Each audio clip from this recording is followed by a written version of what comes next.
Bangeshû kampanyên ji bo hilbijartinên Parlîmana Iraqê gehişt roja dawîn û her alîkê gorşiyan û zanîna xwe hevlaxwe da. Li paytekstê Herêma Kurdistanê li hewlêrê Serokê Partiya Demokrata Kurdistanê Mesûd Barzanî di karnavalekê girseyî de li hewlêrê ragihand. Divê kanûna hilbijartinê vêre guhertin bo yek hilbijartinê. Hilbijartin rêya rast e ji bo ku gel biryarên swê bide û basê madeya sedûçîl û hewl û xebat ji bo bidest ve anîna mafên Kurd kir. برنامه پارتی دبی بوده هاتو یک یاسای هل بجاردن ابی بگردره بگره توا بو یک باز نهی لسر اساس لیست حزبی یا لیست نیم تا کراوه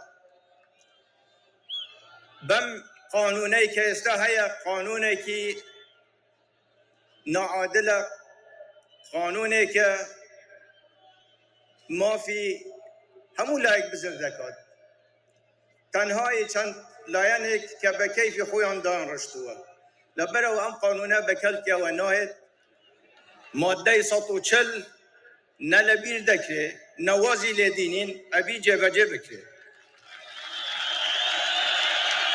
Ji aliyê dînê bangeşeya hilbijartinê û di heman rojê de Serokê Yekîtiya Niştimaniyê Bafel Talabanî ji gel rê vîha got نامەیەکمان هەیە ئەوە نە بەدڵتانە بێ هەر هەمووتان زگتان پڕ بێت نامەیەکمان هەیە ئەوە نە بەدڵتانە بێ هەر هەمووتان زگتان پڕ بێت li ev gotina û ev jî li Silêmaniyê dîbe ku bi awayên çûr bi çûr befam kirin.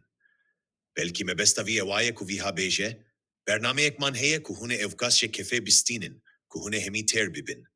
Ji hêla dîn ve aliyên Ereb jî bi awayên xwe hewl dan her çi kesî li gor nûçeyan li wan devera gelîk gendelî hebûne.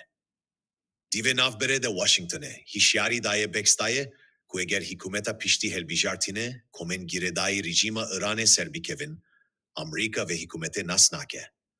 Çavkaniyên agahdar ragihandine ku Washingtonê hişyarî daye bektaye ku er hikûmeta pêşerojê ya Iraqê radestî komên girêdayî Komara İslamî bike. Ev hikûmeta Iraqê ya pêşerojê nas neke. Zektên Amerîkayê bandora Tehranê li Iraqê bi giringî kêm kiriye.